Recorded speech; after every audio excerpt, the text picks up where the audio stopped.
மக்களுடைய பேச்சு இந்த உப்பு மாதிரின்னு நினைச்சுக்க. உன்னோட மனசும் மூளையும் தண்ணி நிறைஞ்ச இந்த பாத்திரங்களை போல. நீ உன்னுடைய மூளையையும் மனசையும் இந்த சின்ன பாத்திரம் மாதிரி நினைச்சுக்கிட்டேன்னா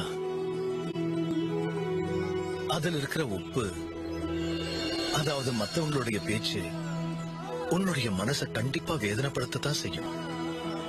நான் சொல்றது புரியுதா? அதனால உன் இதயத்தை, மனச இங்க இருக்கிற அந்த சின்ன பாத்திரம் மாதிரி நினைச்சுக்காத. நீ கொஞ்சம் உன்னுடைய மனசையும் புத்தியையும் நல்ல பெருசாக்கிக்க. இங்க இருக்கிற இந்த பெரிய பாத்திரம் மாதிரி யார் என்ன சொன்னாலும் அது உன்னை பாதிக்கவே பாதிக்காது.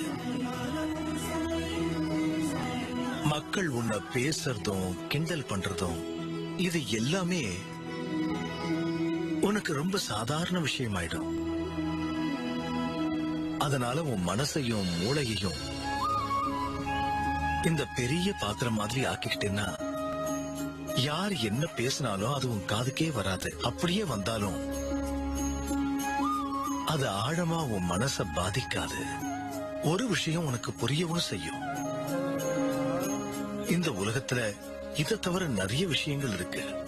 கத்துக்க வேண்டியது நிறைய இருக்கு. இந்த உலகத்துல எவ்வளவு விஷயங்களை இயற்கை நமக்கு வாழ்க்கையில தினமும் கத்து கொடுத்துக்கிட்டே வருது.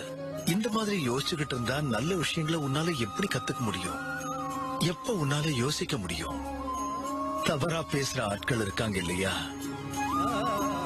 அவங்களை என்னைக்குமே நாம வாழ்க்கையில கிட்ட சேர்க்கவே கூடாது.